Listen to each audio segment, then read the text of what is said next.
being recorded. Now we know. This is, it's very strange. I know, it's the first time it's happened to me, so yeah, threw me off.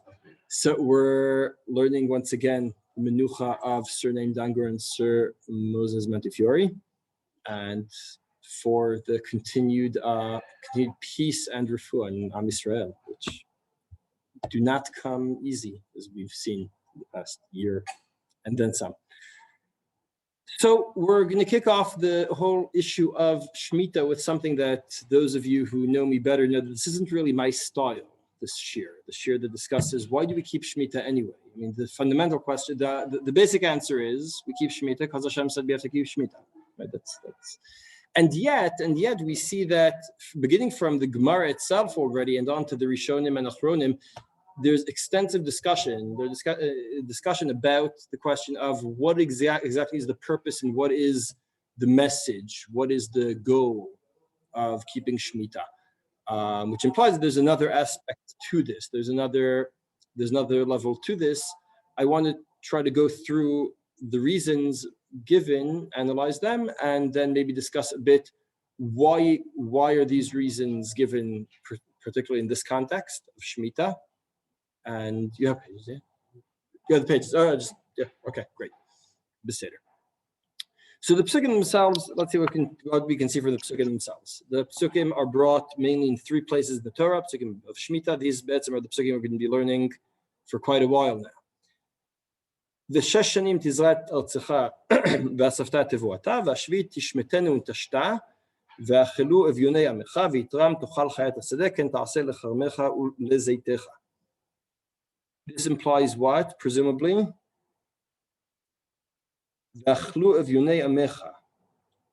sounds like we're worried about the poor. On the other hand, so what's left over, I say, okay, so the poor, what their fill, now everyone else can take, right? It doesn't say that. It says animals take. So is it this concern over the poor, or is something different? It's interesting, just in terms of the pasuk, right? The pasuk seems to be saying, there's a social thing. You have to make sure there are social benefits to those who have less. And then they go, so you could argue that animals don't have as much either. Right? It's tough. Interesting. Let's carry on to Parashat Behar. How do you remember it's in Parashat Behar? The first Rashi. Right. So both Inyan Shemitah Etzel Har Sinai. Right, exactly. Ma'yan Shemitah Etzel Har Sinai. This is my shiur from last week, Shavuot. I talked about because Shavuot is Har Sinai and we're coming to Shemitah, so Ma'yan Shemitah Etzel Har Sinai. Just seemed like the obvious thing to talk about, this Shavuot. Anyway, so the psukim there say as follows: The Bnei Yisrael v'amata alehem ki tavo el haaretz asher ani noten lachem v'shavet haaretz Shabbat laHashem. So first of all, haaretz shovetet, right? This is the land itself takes a break, but it's Shabbat laHashem, right? For Hashem's purpose or need. As this done, שש שנים תזרע שדך ושש שנים תזמור כרמך ואספת את תבואתה ובשנה השביעית שבת שבתון יהיה לארץ, שבת להשם. Once again, שבת שבתון יהיה לארץ, just like שבת ושבתה הארץ, שבת להשם, like exactly the line above it, שבת להשם. צאתך תזרע, כרמך לא תזמור, צאתך לא תקצור, דנבי זרעך לא תבצור, שנת שבתון יהיה לארץ. So this very much emphasizes the land. The land was mentioned, I think, 6 times so far. Right? כי תבואו לארץ, שתה הארץ, לארץ, בסדר, קיצור, right? Keeps on emphasizing the earth, the land itself. והייתה שבת הארץ, לכם לאוכלה, לך, לעבדך, ולמתך, ולצרך, ותושבך הגרים עמך, ולמדך ולך אשר בארצך, תקרא כתבותה לאכול. Here, once again, we have those who are in the lower rungs of society, right? לעבדך, למתך, שריך, תושבך. All these seem to imply someone who doesn't have as much, not the capitalist who has his great lands, but those who are right, servants, slaves, etc. Right? On the other hand, we have the Shabbat, the Aretz is very much emphasized. What does that mean? Right? We're going to see a few options of what that tells us. There's another important mitzvah at the end of Shemitah, that's in Dvarim. Biketz sheva shanim ta'aseh Shemitah. וזה דבר השמיטה, what is שמיטה? וזה דבר השמיטה, שמות כל בעל משה ידו אשר ישב ברעהו, לא יגוס את רעהו ואת אחיו, כי קרא שמיטה להשם, את אנוכי תגוס, ואשר יהיה לך את אחיך תשמט ידיך. So this is all Shmitat Ksafim. This is where you forego all loans at the end of Shemitah, at the end of that year. There's an emphasis of the caring for the other Jews, right, as opposed to the Goyim, all right? And the next pasuk tells us that it seems that the issue here does seem to be more of a social one. If it's kilo b'chayav yon, kivarech v'rachach Hashem. So this seems to have to do with the poor, with the Evyonim, right? Right. So what we've seen so far, presumably, in the first pasuk, right, in Shmot, we have the Evyonim on the one hand, on the other hand, that's technical halacha, or does it imply that something else? It's not just a matter of the poor. There's something else going on here. That's in the first source in Shmot. In Vayikra, we saw mainly, I'd say, the emphasis on the Aretz, the land, for whatever reason, right? And at the end there, who eats it? Avdecha, matcha, socha, toshavcha, right? That's over there. And when it comes to Shmitat Ksafim, right, forgoing the loans, there we have the Evyon seems to be in the center, and Achicha, right? All right. I would also say that the one in Vayikra is the one that uses the word Shabbat.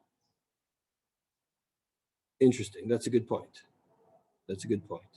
The word Shabbat appears a lot of times in Vayikra, but not in the Right. Now, why is this? Svara, I did not notice that. But Svara jumps to my mind, it's the only one that has. Okay. That's okay. That's also okay. Another chiddush. You're full of chiddushim today. I didn't think of that aspect either. I think those are both good points. I thought it's the only one that has the explicit Isurei Melacha. Right? The actual forbidden melachot only appear in Vayikra. Right? Very is not Isurei Melacha. It's something at the end of Shemitah you have to forego the loans. Right? Shmot, Tishmetem, Tashta, whatever that means. We're going to see in unit number 9 that in Tashta implies the hefker, and that's why it has a Vinamcha and the Chayat Sadeh. But the hefker doesn't necessarily imply that you're not allowed to do any work. Not necessarily, right? We learned that, yes, how do you do that? By, but it's not explicit in the pasuk. That's why the Shabbat is less appropriate there. The other aspect you mentioned, I think, is also an interesting one, that Shabbat, La Hashem, right? Shabbat and Hashem go together here, which would remind us of what? What pasuk would,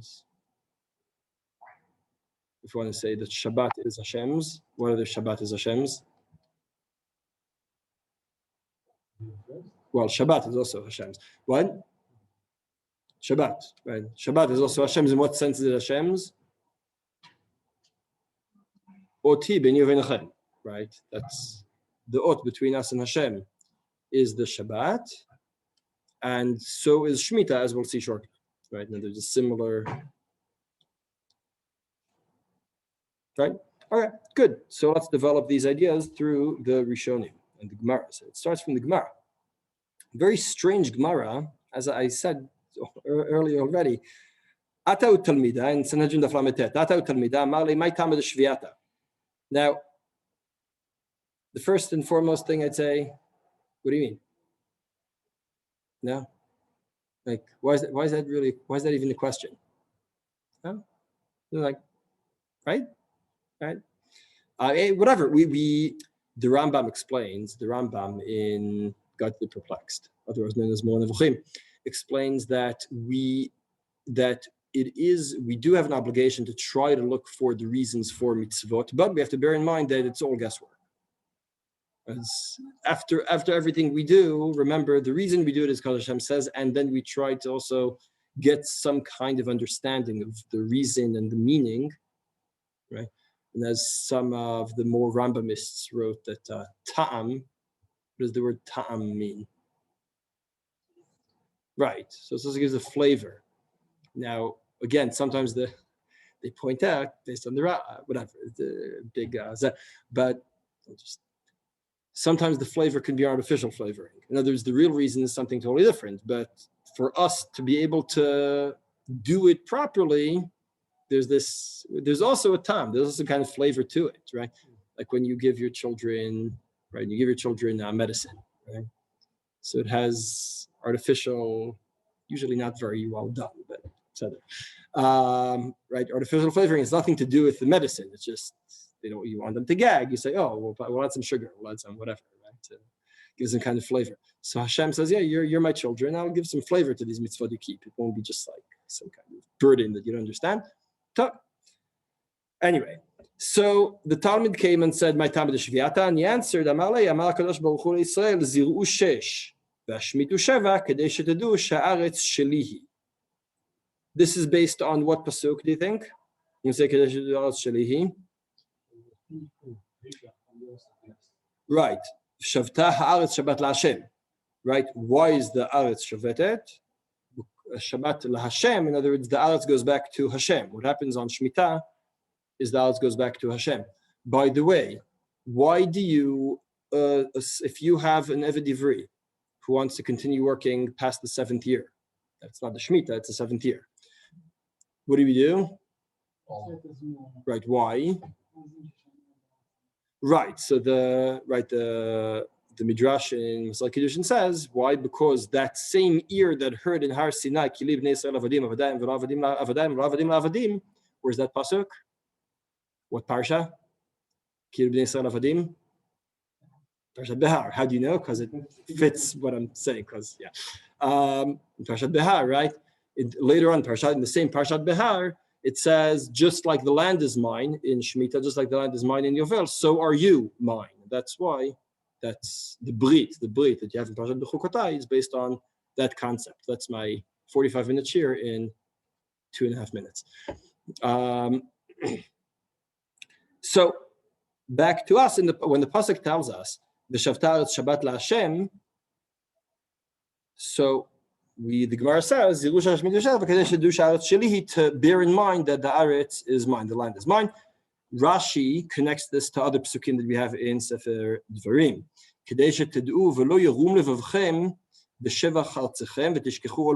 What does that sound like? What does that sound like?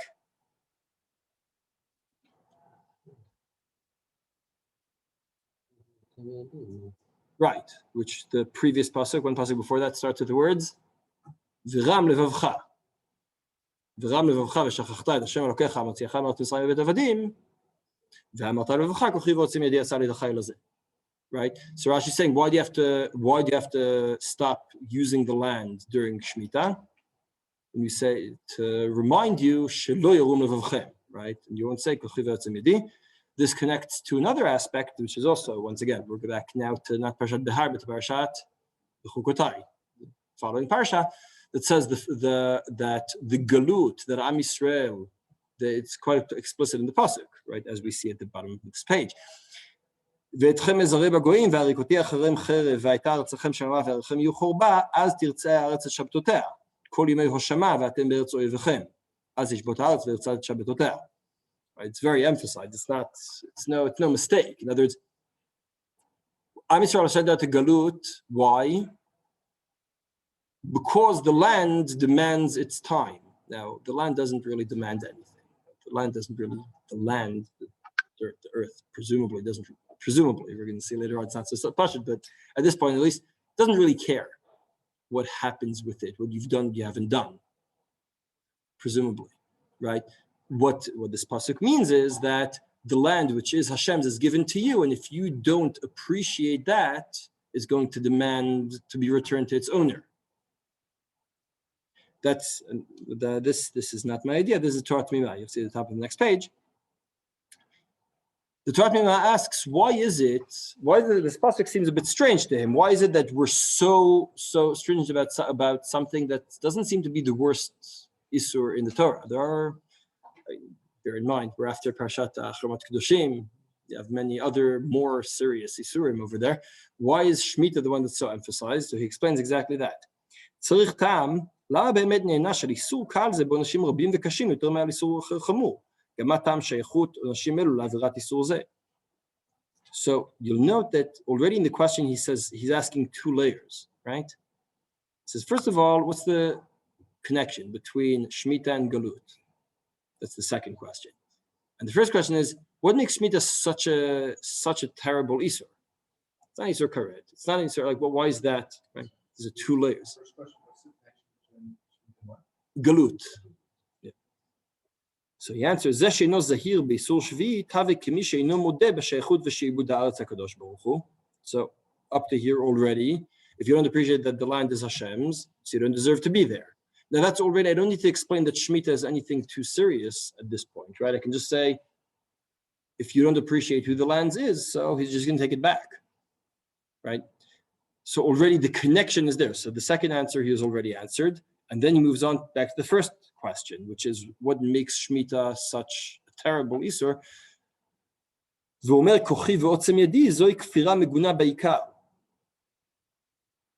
doesn't leave it at that. He doesn't say, well, you see, if you're not going to respect the land's owner, so the owner is going to kick you out, or the land will kick you out. He says, it's much deeper than that. If you don't understand that the whole system is Hashem, so what are you doing here anyway? It's not just a matter of this land is his, and if you understand that your whole life is Hashem's, and your whole life is your livelihood, the place you're going to live, the country you're going to build, if you don't appreciate that most basic thing, that's where everything comes from, so you have no right to be here, which is parallel and similar to the idea of Shabbos as well, right? In other words, we stop everything on Shabbos to remind us that with all our chasing our careers and chasing our lives and chasing all these things we do in life all the time, once a week we stop and say, well, we understand that all that is within Hashem's system. And the same goes here within the country, right? So if Shabbos is obviously done also on the broad scale of the whole country, but Shabbos, in the end, Shabbos, each person is supposed to do it in his own home on his own, as opposed to Shemitah, something out there, right? All the fields, all the crops, all the land that's usually being worked is suddenly going to be, they're going to stop, right? So that's going to be something much more public, something much more general. We're going to see that in the sources later on. The Seder. The Chinuch lists 3 reasons. מראשי המצווה לקבוע בליבנו ולצייר ציור חזק במחשבתנו לעניין חידוש העולם. כי 6 ימים עשה השם את השמיים ואת הארץ, וביום השביעי שלא ברא דבר, הכתיב מנוחה על עצמו. ולמען נסיר ולעקור ולשרש מרעייננו דבר הקדמות, אשר יאמינו הכופרים בתורה, ובו יהרסו כל פניותיו ויפרצו חומותיה, באה חובה עלינו להוציא כל זמננו יום יום ושנה שנה על דבר זה, למנות 6 שנים, ולשבות בשביעית, ובכך לא יתפרד העניין לעולם מבין עינינו תמיד. The קדמות, how do you translate קדמות? The קדמות, those who believe in that the world was never created, that there's no creator, that it just, and what happened before that? Whatever was before that, right? Just not remembering the right term at the moment, but you understand what I'm saying, right? To say that there is a 7th year implies there's a first and there's a point at which it started and someone created this system, right? That's the way he explains that. So this takes a slightly different angle. So first of all, when it comes to Shabbos, right, every week you say Hashem created the world, and part of the creation was the 7th day, and going back to the beginning, return to the beginning, return to the nothing of not creating, right? That 0 point, and you have to do that to remind yourself that Hashem really created the world. And then he goes on and says the same about Shemitah. לכן ציווה ברוך הוא להפקיר כל מה שרוצה הארץ בשנה זו מלבד השביתה בה, כדי שיזכור האדם כי הארץ שמוציאה עליו הפירות בכל שנה ושנה, לא בכוחה סגולתה תוציא אותם, כי יש אדון עליו ועל אדוניה, וכשהוא חפץ, הוא מצווה אליו להפקירם. Right? To remind that someone else is the true owner. Someone is the one who created this whole system, this whole thing. And that's why you have to not treat the land like it's personally yours, because it's not. It's being given to you to use for the time being. עוד יש תועלת נמצא בדבר לקנות בזה מידת הוותרנות, כי אין אדיב כנותן מבלי תקווה אל הגמול. So when I allow, now he's connecting to the other psukim that talk about the poor people and the slaves, etc. And you say, it's no more mine than it is theirs. And that's something slightly different. It's one thing to say, the land isn't mine, it's Hashem. So what do? Just anyone who wants, come and take it, right? It's different to say, and who will come and take it? The poor, the slaves, right? That emphasizes the social aspect, and he's not even talking about the social aspect. He talks about how that affects you, right? That you become more empathetic to other people's needs. You could look at it that way, or you could say that the land refers to Hashem, and he's the one who's caring about it. Not saying that you shouldn't, but that, it's not Hashem asking you to give your land and let the poor people use it. You're returning your land in many ways to Hashem, and he's letting the poor people. Right. I hear and also agree. And also that's, by the way, that's what I said about Yovel as well, right? When Yovel sounds like, right, what happens is everyone starts on even playing field, right? We come into Eretz Israel, we all get our nachalot, right? We start on even playing field, and then those are more successful will buy more land, and those are less will have to sell their land or whatever, find right menial jobs. And then once every 50 years, you say, okay, let's level the playing field again, right? That's one way of looking at Yovel. I think in the context of Parashat Behar, what's the word for that? Just trying to remember it right now. Right, leveling the playing field. In Parashat Behar, I think in the context, that's not the point at all. In Parashat Behar, you're giving the land back to Hashem, just like Glenn said. If you give the land back to Hashem, what's Hashem going to do with it? Well, he'll divide it again the way he divided it originally, but there's no reason for him to do differently.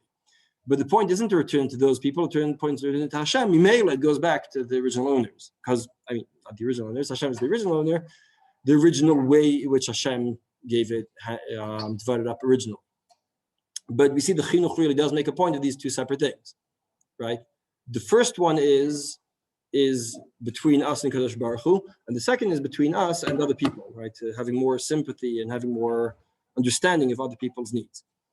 The third one, עוד יש תועלת אחר, נמצא בזה האדם שיוסיף האדם ביטחון בשם ברוך הוא, כי כל המוצאים לבבו לתת ולהפקיר לעולם כל גידולי קרקעותיו ונחלת אבותיו הגדלים בכל שנה אחת, מולמד בכך הוא וכל המשפחה כל ימיו, לא תחזק בו לעולם מידת הקילות הרבה ולא מיעוט הביטחון.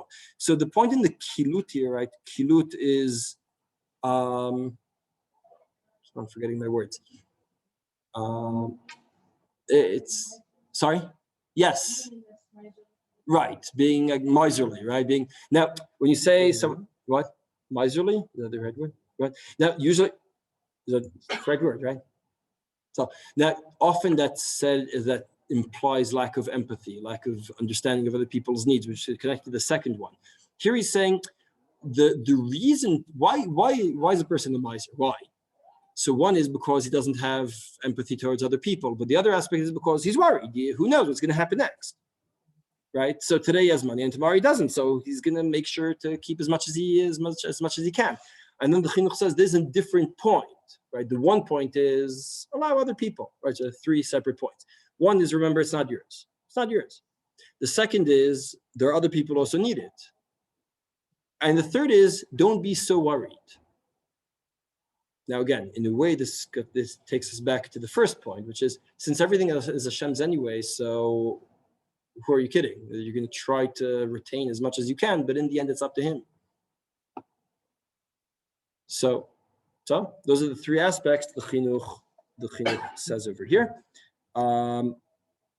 Connecting to the main point we said so far, I think the first and the third connect more to what we were saying, right? That the appreciating that it's Hashem's, you're not going to say right? Because you say, well, it's all Hashem's. So you also don't need to hold on to it too tight. You also don't have to worry too much because if Hashem gave it to you, right?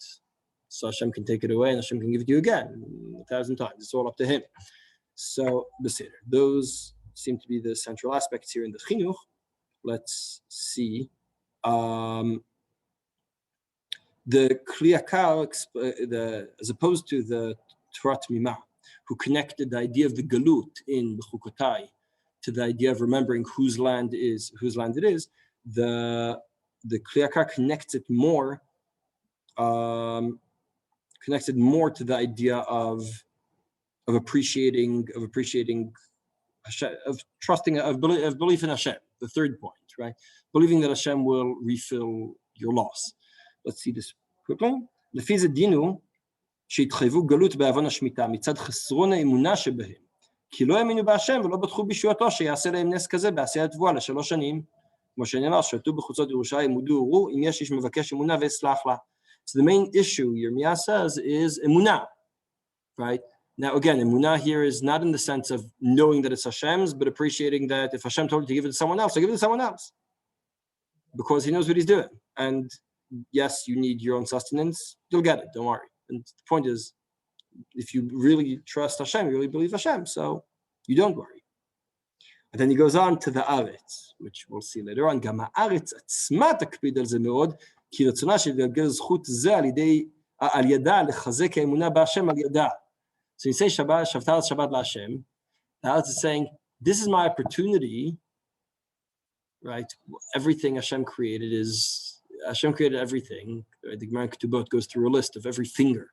Right, every finger we have is a part of Avodat Hashem. We don't just have 10 fingers. Stop, right? Each head stop. There's a reason for each one in Avodat Hashem. The Gemara in Ketubot brings another bunch of examples. The Klekar is saying the Aretz has that opportunity to be used for this purpose of having that emunah b'Hashem, and you're ruining that opportunity. Why does the Aretz get so upset? The land doesn't really care how much it's used or not used, how well it's utilized or not. It doesn't really care. So why? What does this mean? What's the point? Is how do you? There are two ways of learning emunah. One way is by demonstrating the emunah by saying, "Okay, I understand. If I let go, Hashem will still give me what I need. We'll be good."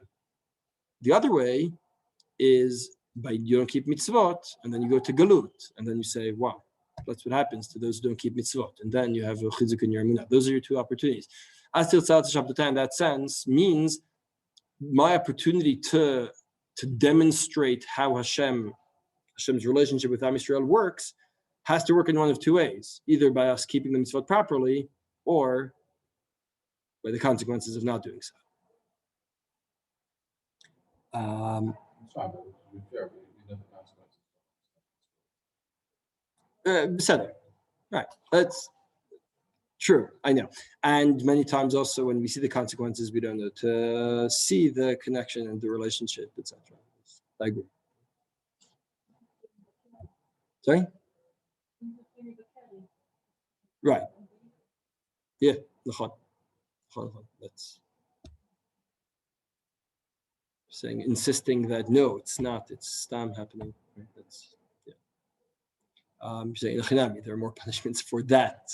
Right? Here's the opportunity to appreciate the emunah. If you're going to go out of your way and not appreciate it even then, I'll really have to push it. Like, don't make me do that. Right? V'od shalidei ze ya'aminu, 3 lines from the bottom here. V'od shalidei ze ya'aminu ki kulam inam rak arisim b'karka v'akadosh baruch hu ba'al hasadeh. ודבר זה ארץ חפצה שהקדוש ברוך הוא בעצמו בעלה ואדונה כי לא יתברך הארץ.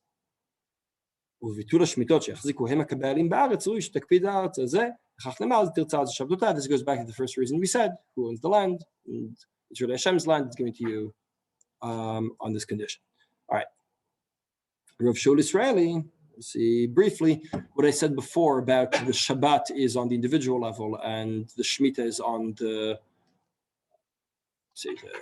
statewide level, countrywide level, or nationwide level. This is brought from Rav Shul Israeli. Really, Rav Kook said it before him. We'll see later on, but that idea starts over here. Dugmat Shabbat Bereshit. We're on page 3 here.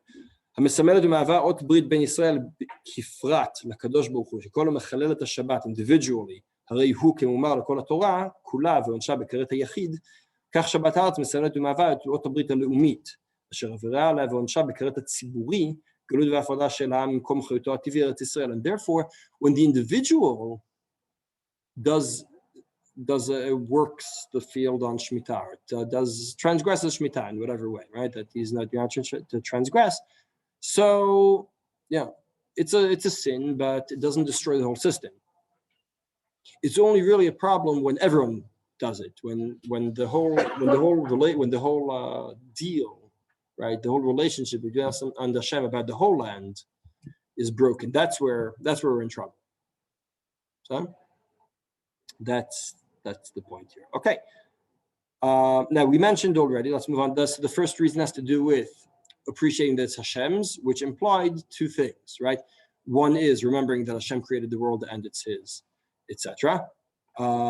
And the second is trusting Hashem that He knows what He's doing when He tells you to let go, even though it doesn't seem to be a rational thing to do. You can stop working for a year. It's crazy, right? Maybe we all stop. Many of us stopped working for a year just now, right? And it's crazy. Anyway, we saw the third reason, right? So that's 1.5 reasons. The following reason has to do with the empathy issue, right? I pointed out already earlier, right? So we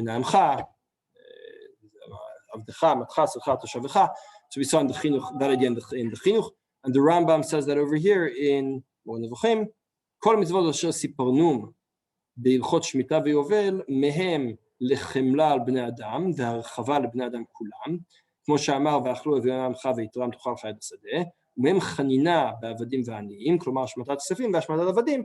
We haven't mentioned שמיטת כספים yet, right? By the way, שמיטת כספים, if you want an example of true trust in Hashem's ways, to say, all right, many people borrowed money from me, but whatever, it's not getting it back now, right? It's definitely a very tremendous show of trust of that Hashem will provide, that Hashem will take care of you. So the Rambam says the same idea of understanding that other people have greater needs and not just as much as we give during the rest of the year. The other years, definitely we see that with Shmitat Ksafim and Shmitat Avadim. Seder. The Rashar Hirsch here is definitely Rashar Hirsch, apparently, who was not much of a capitalist, as you can see from the following text. So בקיום מצוות השמיטה מודיעה אומה שלמה קבל עולם כי ארצה לה השם והוא אדונה האחד והיחיד והאמיתי. בשנה השביעית מושכת ידה מלהשתמש בזכות בעלותה על הארץ וברגע של קנייה היא מחזירה את אדמתה לאדון הארץ. Up to here it sounds very much like the first reason, right? In other words, we demonstrate to everyone we know this land is not ours. Hashem gave it to us for our use, but it's His, and He gave it to us for our use and also stipulated when are we allowed to use it and when are we not. בעשותה כן היא מכריזה על עצמה כעל גרים ותושבים על אדמתה שלה, ומיד ירקינו גאים ראשם. Says now the point, then he turns us in a bit different direction. גסי הרוח, שהיו יושבים בטח על אחוזותיהם, והיו נוהגים במחוסרי רכוש באטימות הלב ובהרמת ידיים, עתה ינהגו דרך חסד ואהבה בגרים ועניים. If you have to go through that experience of not having your land, of not having your sustenance, of not having, right, all those things, then you can appreciate that other people are also poor. It's funny, I'm doing, on Tuesday evenings, right now, I'm taking a course in, basically, they're teaching us how to use the resources that a community can give when a certain family is in need. So it's a pretty good course. And the guy last night, he said, the guy was giving the course, he said that when he was young, it once happened that right before Pesach, someone dropped a couple boxes of matzahs by his door without his seeing. So he felt like, they think that I'm poor. They think I can't afford this. They think, Kimcha de Pischa, right? He says you have to go through that experience once before you go into this world of helping others. Because if you never experience that, the shame and the neediness and that we weren't even needy. I just felt the shame of like people think that they're a young couple and who knows if they have income and whatever. And if you don't experience that once, you won't really be able to do this job well. Was his point, and the Rashar Hirsch is saying the same thing. If you need to experience that the land is not yours to appreciate what those other people are going through or what the plebes are going through, right? Otherwise, just treat them as plebes. Beseder. So we said 2.5 reasons, right? One is Hashem; it's Hashem's land, which gave us a reason and a half, right? It's Hashem's land. We have a deal going on here, and you have to trust Hashem. And the issue of having the empathy towards others. And now we're going to take a different angle. The Sforno raised over here. Shabbat LaHashem שתהיה כל השנה הבטלה מעבודת האדמה מוכנת לעבודתו כמו שכיוון בשבת בראשית באומרו שבת LaHashem. So this, Sarah pointed out right away, Shabbat always comes together with Hashem. Why is Shabbat LaHashem? So here it's a different angle. It's not that the Aretz Shabbat Lashem, right? I emphasized it earlier. Shavta Haaretz Shabbat Lashem. So the Aretz, right, and we saw that in, I forgot who says that the Aretz yearns to be Hashem's. Kliakar, I think, right? Said the Aretz yearns to be Hashem's. That's Shavta Haaretz Shabbat Lashem. Sforno says no, Shavta Haaretz, and the Shabbat that you have is Lashem. And this, I think that in our context, we feel a lot more than in most other contexts. How much do we invest in our sustenance, in our needs, in our family needs, etc.? How much do we invest in Avodat Hashem? It's not an easy question at all. It's not an easy question at all, right? You could be investing more hours at the office and then have a better, right, a more successful career, right? It's not all pashut how much. It's now. I don't know if this gives you a very good equation, very good way to calculate it, but it does give you some kind of direction that we're going to see in a few. Let's see some of the achronim here. Rav Shaul Israeli once again. כאן לפנינו שבת הארץ כשנת לימוד ועיון, השתלמות והתרוממות שבת להשם. העיקר אשר בדרך כלל עסקי שדה ובולעים את כל זמנו, אשר אין לו לא יום ולא לילה, לא שבת ולא מועד במובנם המלא, ניתן לו פתאום אפשרות של התפנות למשך שנה שלמה לדברים שברוח. We recently learned, those of us who learned Hilchot Shabbat, right? It was the situations where a person goes to watch his fields, to check out his fields on Shabbat. In what ways are you allowed to do that on Shabbat? And that's just, Rabbi Israeli says, if you're people who work in this agricultural field, that's where their head is all the time. Between us, not only there, right? But that's where our heads are all the time, in our careers, in our right. So how do you disconnect from that? It's really hard. So even on Shabbat, even Chol Hamoed, you're not to work, but your head is still there. Now, if you say no, this year's profits are just not yours. Period. Right? It changes the way you're going to look at things, or at least it gives you that year in which you could learn Morenu, as we were saying before, right? So, right, the Netziv also connects this to B'chirish v'Ketzir Tishbot, right? So Tishbot, Ota Shvita the Shabbat Kodesh tiye gam b'Shvi'it. Here, this is based on a different idea. The pasuk there in Shmot Lamed Daled, it's not so clear if it's talking about Shabbat or Shemitah at all. It seems to be mixing Shabbat and Shemitah. So the Netziv says, why is it mixing Shabbos and Shemitah? To teach you this idea, right? So it's not only that I didn't bring this pasuk of B'chirish v'Ketzir Tishbot. We're going to go very deeply into B'chirish v'Ketzir Tishbot in unit number 2. Where we're going to go in a very deep analysis of this pasuk. But it doesn't seem to clearly be discussing Shemitah. But then Netziv says, here's the connection between the Shabbat and the Shemitah. Let's see this part in the Akedat Yitzchak. Let's start like 6 lines from the bottom, where it says in the middle of the line, ירצה שעניין שבת הארץ וטעמו כדי שיוודע לך שאין מכוון לה מעבודתה ומכל שאר עסקיך, רק מה שיצטרך לכם לאוכלה. לך לעבדך, למדך ולצריך ולתושך הגרים עמך, שם אביוני העם, כמו שיש במקום אחר. כמו שפרש במקום אחר, שרי ואכלו אביוני עמך, והיותר מזה, ולהחרימו לתתו מאכל לבהמת השדה ולחיית הארץ. So, what he's saying is this. The reason we need these lists of people, who's going to be sustained by the land during Shemitah. So it lists all the people and says that's all you need. You need whatever will sustain all these people. Anything beyond that isn't really necessary. So practice that during Shemitah. It's a slightly different angle. It doesn't start from during Shemitah, don't work, and then you'll have time. If you're not working, what are you going to do? Bed Midrash, right? You're going to learn Morenu. Obviously, you're not going to be working, right? What else will you do? So, not to really toot my own horn here, yes. His point is, you could appreciate what does the world need in order to survive, to be sustained. Now, I'm going to give some criticism of this soon, Glenn, don't worry. But the idea is, if you have a year of minimalism, and you appreciate what do people really need, then you really could try to work out your other years differently. You'll try to figure out a better system of how to maintain Avodat Hashem and your Avodah, your career, etc., and all your needs better. If you understand there is that minimal need the world needs. And the world isn't only you. The world is also Avdecha, Matcha, Tzadcha, Toshevcha. It's all true. It's all very important, right? Many times we say, like, it's very important to continue. When I have a bigger salary, when I make more, I can also help others more. I can do more for the world. And it's true. We do more for the world. And yet, all of that is also taken into consideration during Shemitah, and yet we can find time to do more things. Now, I don't know if this means destruction of the capitalistic system. That's more of the Marie Kondo version of just Socialist.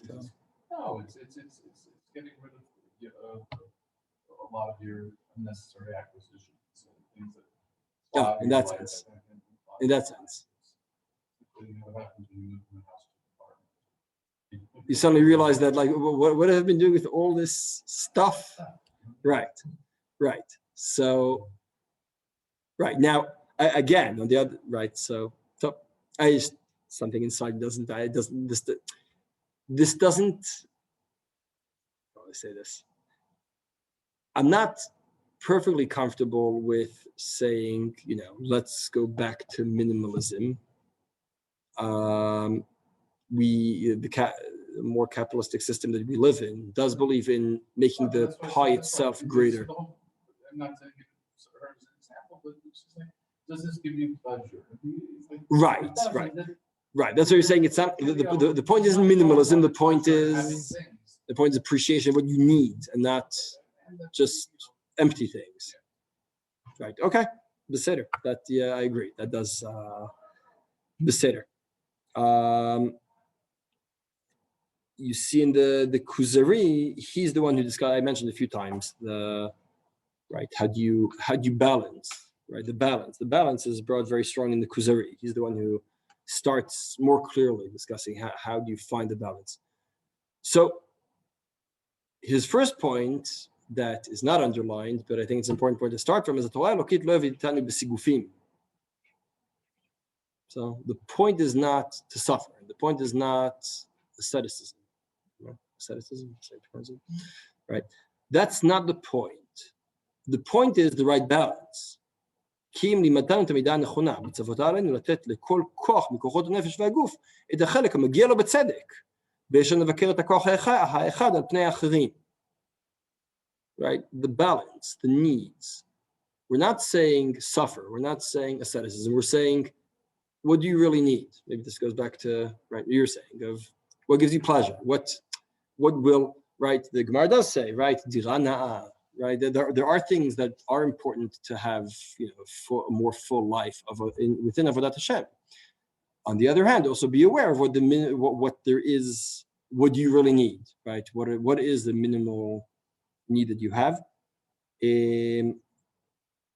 דברים אלה, in the third line, לא מסרתם תורתנו בידי איש ואיש, כי אם קבע שיעור כולם. כי אין זה ביכולת האדם לתקן תקנות לכל אחד מכוחות הנפש והגוף כראוי לו, ולקבוע שיעור המנוחה והעבודה הראוי לנו. וכן לקבוע שיעור מה שתוציא הארץ בתנובתה, עד שתזקק לשביתה בשמיטה ויובל, ועד שיפרישו ממנו את המעשר וכדומה. על כן קבע אלוה עצמו שביתת השבת ושביתת המועדים, שביתת הארץ, וכל אליהם זכר ליציאת מצרים, וזיכרון למעשה בראשית. So, I think there are 2 points that he adds at the end here having to do with Zecher Yetziat Mitzrayim and Zichron Maaseh Bereshit. Right? Why are they related to this? I think Zecher Yetziat Mitzrayim, right? The Midrash in a few places say that Hashem Dafka took a nation of slaves. You can understand what utilizing your time well could be. I said this in the past. I said this in the Hester yeshivas, right? You go to yeshiva to understand what a yeshiva is, then you go to the army to understand how full a day can be, and then you go back to yeshiva to do that, right? The problem is that after you do training, you go to Kav and waste a lot of time, so it doesn't always work. But this idea that once you've been a slave, you can understand how hard you can work, how hard you can push yourself, and then I go back to the beginning. The point is not to be right, not to suffer, But the point is to appreciate that there is a balance that's needed. We see this just in a nice, Rav Shiur Israeli writes this very nicely in the next thing. בשמיטה, והכסף אשר נרכש הרי הוא כאבן שאין לה הופכין לנכסים שנאגרו ברוב עמל מופקרים ומופקעים. כאן בא מעין סילון של מים קרים על המוחות המיוגעים והמזיעים אשר נוטים לראות ביקום אשר ברגליהם חלק ממהותם. So this goes back to the song, right? Whose song is it, right? You know there's a good Israeli song. I should have checked before the Shiur. What? That were... No. That he says Shabbos. So, right, Shabbos. So the career isn't you. Shemita. So the land isn't you. Right? It's a great song. I'll find it after and send it on and send it. But no, I think I haven't seen it in years. But it's right. That message that says your career isn't you. You can do great things with it. You can help people and develop things and then make the world a better place. But it's not you. You stop and say the land isn't you. The career isn't you. It could be an important part of what you do for the world. That's great. I mean, we have lots of doctors here, so it's not gonna, people are saving lives here. And many other, and not only doctors, also other people who, in all our careers, we develop the world and we bring more plenty to the world, and more, capitalism saves people from hunger. I'm not knocking any of that, Khalila. I'm just saying the career isn't you. The career is something that is something important you do for the world. And when you do that on Shemitah, you say, okay, so now I can also, once I go through that, I can also balance the rest of my life in a better way. And here, Rav Kook, I said before, I promised earlier that Rav Kook will give us the background that we saw from Rav Shiur Israeli. Rav Kook brings us here. He says, look, see the second, from the third line. היחיד מתנער מחיי החול לפרקים קרובים בכל שבת. באה שבת, באה מנוחה. מתחילת הנפש להשתחרר מכבלי הקשים. Right, so the same thing happens on Shabbat. You let go of your career. Right? You're not supposed to think. You're not supposed to worry. We learned, right? You're not supposed to discuss work and career, etc. ומבקשת היא אז נתיבות עליונות חפצים רוחניים כפי טבע מקורה. את אותה הפעולה שהשבת פועלת על כל יחיד, פועלת השמיטה על האומה בכללה. צורך מיוחד הוא לאומה זו שהיצירה האלוקית נטועה בקרבה באופן בולט ונצחי, כי מזמן לזמן יתגלה בתוכה המאור האלוקי שלה בכל מלוא זוהרו. I'm skipping a bit. See at the top of the next page. It basically just said what happens far more poetically than I can ever write, but what happens on the individual level on Shabbat, right, where you can let go, happens on the broader scale, on nationwide scale, on Shemitah. הפסקת הסדר החברתי בצדדים ידועים מתקופה לתקופה מביאה לאומה זו כשהיא מסודרת על מכונה לידי עלייתה עצמית למרומי התכונות הפנימיות שבחיים המוסריים והרוחניים מצד התוכן האלוקי שבהם. I'm skipping to the end. אין רכוש פרטי מסוים ולא זכות קפדנית ושלום אלוקי שורר על כל אשר נשמה באפו. Something deeper happens. If we understand that we're not our careers, we also don't look at different people who have different things differently. In other words, we no longer perceive my things as only mine. This connects to the land is Hashem's, so it's not really yours. But there's something deeper than that. It's not just the land is Hashem's, it's not only yours, but it's not just what we said earlier is the land isn't yours. Remember, it's Hashem, so let go. You were saying, I think, says something deeper that says everything is from Hashem, so we're all the same. So we're all together in this. So my land, your land, whatever. Now, the world can't work like that. The world doesn't work as an ongoing system where, shelcha sheli, sheli shelcha v'shelcha sheli, right? Doesn't the Mishnah of us doesn't work, right? It doesn't work to say, everything is everyone's, right? There's a commune, everyone take whatever you want and we'll be okay. That doesn't work in the real world. But once every few years, we need to remind ourselves that there is such an aspect where it's all Hashem's, not it's all Hashem's, so remember Hashem's, it's all Hashem's, so remember each other.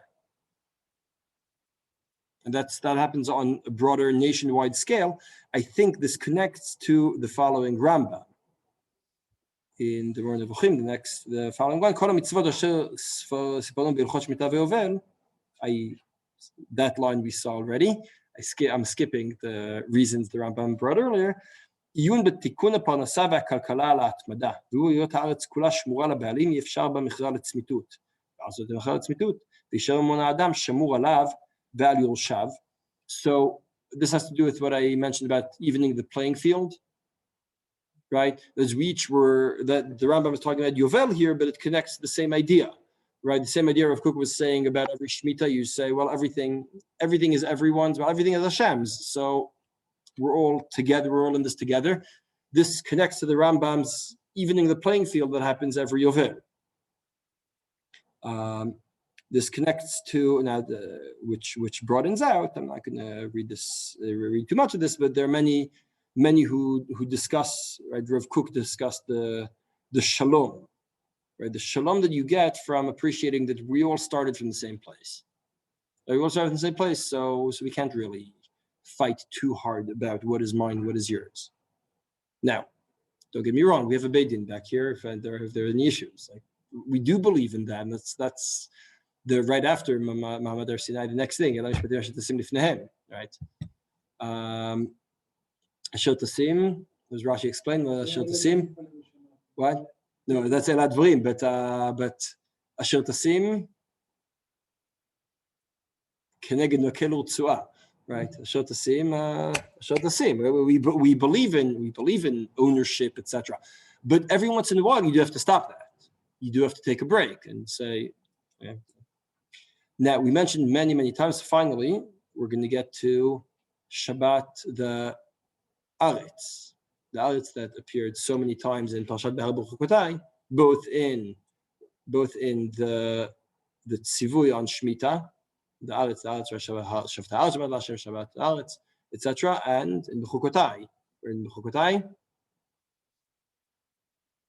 as Tirtzeh Haaretz Shabtotea, right? Connecting back to Shemita, the Aretz is the one that demands its Shemita back. So far, we were saying that demanded you to use it to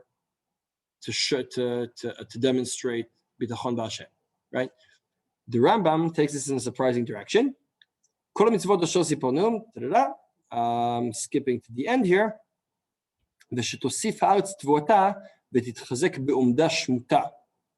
So the land really and truly needs a break every once in a while, and you have to give it a break. How do you give it a break? By doing Shemitah. Now, Abarbanel, what? No, I said it milamala, but yeah.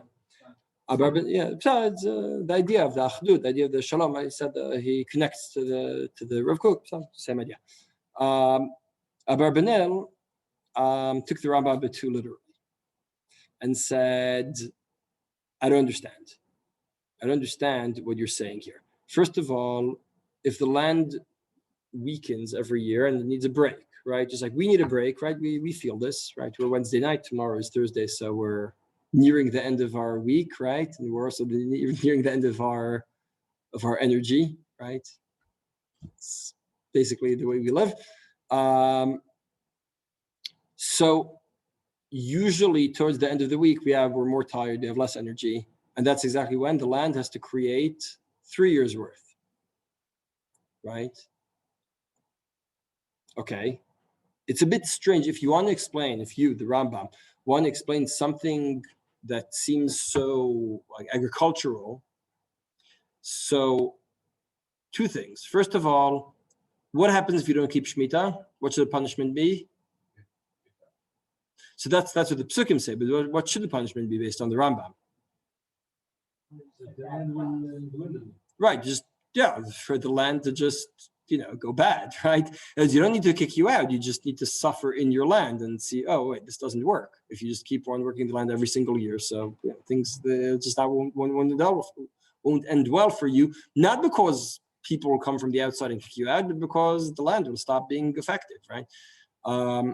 That's number one. Number two, we'd expect that to happen more as you reach Shemitah, but the Psukim say the opposite. Those are the two basic questions that Barbanel asks here. It's also odd when you look at the land, it's a Shabbat for the land. So you would think that in some ways that, the land itself is sort of has its own entity, and it itself is taking a break, but it's actually the opposite. It's not. It's working overtime to provide. Oh, in the 6th year. Oh, that's an interesting point. I didn't think we. It says that the land itself is Oh. taking a break. Oh, so we're actually going to discuss whether there are halachic ramifications to that point. Are you the one just to take the break, or is the land the one to take the break? I always thought that since the land is still growing, it's even in Shemita. Right. It wasn't about the land taking a break. So it's working pretty hard. Like Glenn was saying, you're making it work hard on the 6th year, and then again on the 7th year, so everyone could eat. And right, so if you seriously take it's a shvitat kelim approach to Shemita, right? In other words, the land is not allowed to work at all, so you'd have to start destroying the land before Shemita, right? So, all right. So that Barbanel asked those two questions, and the Kliyakar points out a third point, which is what happens if you. Okay, let's go back to Glenn. Back to you. What happens if you don't keep Shemitah? Land's gonna die. Now you have to answer the first answer. You like you get kicked out, and then you get kicked out. Presumably, why do you get kicked out? Who's kicking you out? Land. What? Yeah, but who ended up kicking us out? The Babylonians, right?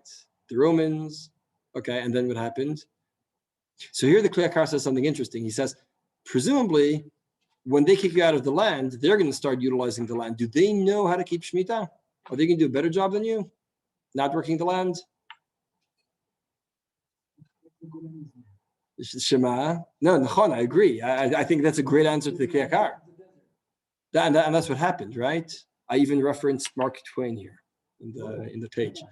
You referenced Mark Twain, right? Who said that, you go to the Holy Land in his days, and you just it's barren. Like this is a joke.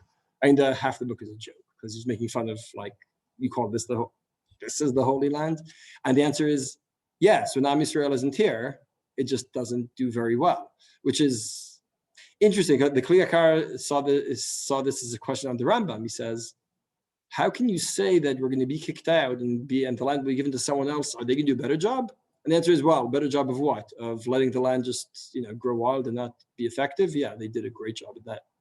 It's just an incredible historical fact. It's just like if you want to go back to the question of Emunah that we mentioned earlier. That's what Gan Eden is about. Have to work the land. It's really a serious connection to what life is supposed to be like. Yeah, and this takes back. If we want to ask a question of the Emunah, we said earlier that it's hard to see the relationship between. You pointed out. You're the one who points these things out. Right, and then you said, right? And are you looking to find where the relationship between our actions and our punishments is, or are we trying to say, yeah, we're good, it's fine, right? That was the idea that both of you raised. If you want an answer to that, so ask Zev, right? So what he was saying before. In other words, the whole idea that in the end, when Am Yisrael was in Eretz Yisrael, it was agriculturally effective, and when they weren't, it was not. It's quite an astonishing thing. It's really mind-blowing. So that's one half of the thing. The other thing you'll see in the Mechilta, I'll just say Baal Peh. In the Mechilta, they say, right, the Rambam, we asked on the Rambam, is this agriculturally needed? And the answer is, really, in their days at least, I don't know what happens nowadays, but in their days at least, there was an idea that you have to let the land you have to not work the land too hard every few years, more frequently. And what Hashem is saying is, Eretz Yisrael will be a special place to you if you maintain our relationship the right way. So you'll be able to get away with only stopping every 7 years. It's not having to stop every 7 years and not every 20. It's not having to stop every 7, not every 3. Now, again, the question about how is the 6th year going to create more tov, the pasuk itself seems to say that it's a miracle. So I don't find that to be such a terrible question. Let's try to sum up. We had things that have to do with remembering the land is Hashem's. So you trust Hashem, then He'll give you your sustenance, and you believe that it's His, and you believe that He's the one who gave it to you, and you have to let go. And He says, "Let go. It's mine. Yeah, let go." The issue of empathy, understanding that others need other things, and appreciate experiencing that you pick fruit just like the poor people pick fruit. Right? That aspect. The balance between how much do we work for our career and for our needs and for our sustenance, and how much do we just let go of that and have time for other things. Other things should take you to the Beit Midrash or whatever, right? Other ways of Avodat Hashem. What did I not say yet? On the broader scale, understanding what happens on the broader scale of Am Yisrael together, all appreciating that everything is Hashem's, not in the sense that it's Hashem's solid go, it's everything is Hashem, so we're all in this together. And finally, the land itself demands its time off. Those are the reasons we said. I just want to say very briefly, because our time is up, why? Going back to that question, why? Oh, now you're allowed to say all these reasons. Now, why do we do this? Why is it that when it comes to Shemitah, there's so much, and believe me, there's a lot more. I cut down a lot, and still I feel like maybe I put a bit too much, but whatever. I cut down on a lot. There's just so much about the reason behind Shemitah. That's why I couldn't ignore it. I couldn't just say, no, machshava. It's not for us here. So we've gotten all of this without Shemita.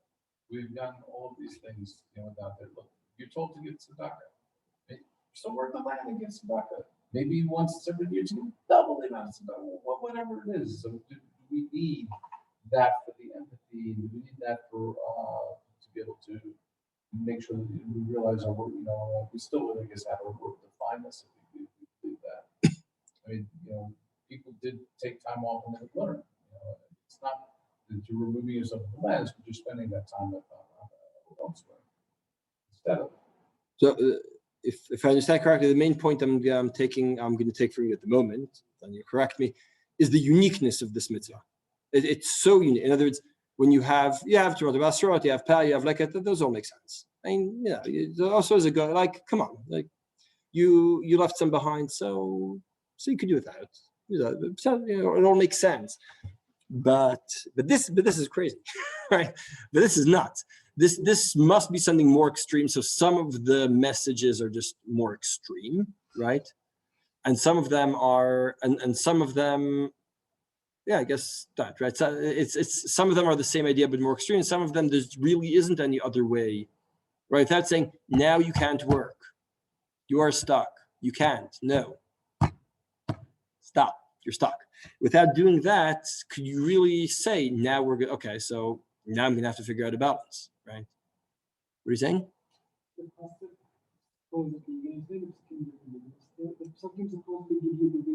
Right. Which also makes the question what's the guy in the Gemara asking? Like he's asking what to do for Shemitah. Right. So I do wonder. The fact that the pastor gives us the reason, so all the Mepharshim will come and say, what's this reason?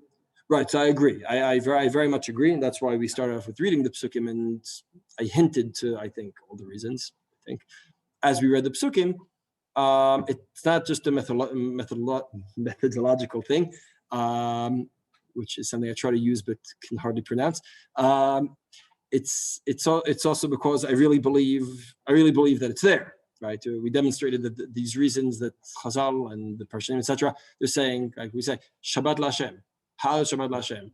Like, what is the pasuk saying? So there's two. Shout out the pasuk. What is the pasuk saying?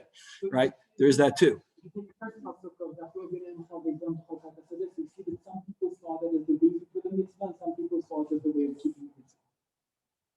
Right. Nachon. Very good. Very good. I like that.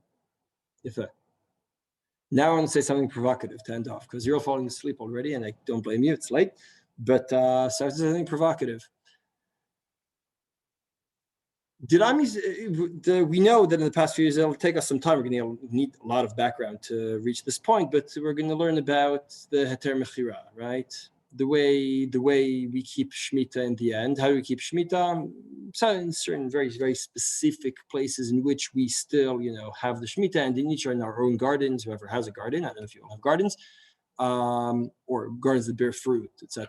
Even if you have a garden, you have flowers. So there are halachot, but it's not really, And also, if you have a fruit tree or two, it's not the same kind of loss we're talking about here, right? The places where it's really affected. So we have some like corners of what's our Beit Din, but mostly we have a lot of heter mechira, or if you're more Haredi, you buy from Turkey. Yeah. Ultimately, that part of Shemitah is not really kept so much on the practical level. What about Shmitat Ksafim? Saying Bichlal, like Mandachar Shmei. Bichlal, we just like fill out a form. And so Shemitah is a very good ideal, but how much do Am Yisrael really manage to keep it? You realize when we say As Yitzhak Shabtotas, the Gemara says that's why there's 70 years of Galus. Why? Why are there 70 years of Galus? The Gemara says. Because Am Yisrael were in Eretz Yisrael for how long? When? They missed 70 Shmitas. Not even one. They keep one. Now, so the way they said the math comes out very neat. That was 490 years, and then they were in Galus for 70 years. The math is very neat, but it's shocking if you take that Gemara seriously. The Gemara is saying Am Yisrael and Bad Yerushalayim not keep Shemitah once. Now you can say it means that a certain percentage, and fine. So It's not realistic. Not just today. Even back then. I'm saying even back then, the number of people who actually kept Shemitah properly was very low. I don't think it's not a realistic mitzvah. It requires a certain amount, and that's not. So I want to say something more provocative. Since it's rarely kept, not only rarely kept because it's 1 in 7 years, it's rarely kept because on the practical level, because in the end we're finding ways out, either not keeping it well or finding ways out. So what do you have left from the mitzvah? The Beit Midrash. See what I'm saying? What you have is not the practical application of the mitzvah because it doesn't really happen so much. Yes, we're going to learn how to keep and Bezrat Hashem in a few weeks, I'm going to put out a thing of how to, based on the Morenu pages, of how to keep Shemitah in your private garden. It's a very important thing. I'm not saying don't keep the halacha. Keep the halacha. Don't get me wrong. Keep the halacha. And if you're a farmer, let's see if you can figure out how to keep the halacha anyway. I'm just saying that when the mitzvah is so theoretical, it's ben sorah moreh, right? It's such a thing that never happens. So why are there psukim and gemaras about it? So it's the other way around, right? Now this is something that's only a concept that never actually applies. Its place is not in the real world, but in the Beit Midrash. And then you have to ask, okay, so what does Hashem mean? Right? Not is he telling me to do, because if he's telling me what to do, so I'll do, fine. But if this isn't really kept properly anyway, so what's the point? They say, no, the point is, this list of things we learned just now. Or the point is that maybe we should. Maybe you jumped to the conclusion just do it. Maybe I did. All the other way around. Maybe I did. I hear. What we're doing is not the best thing that we should do. You're trying to be controversial. I'm trying to be controversial.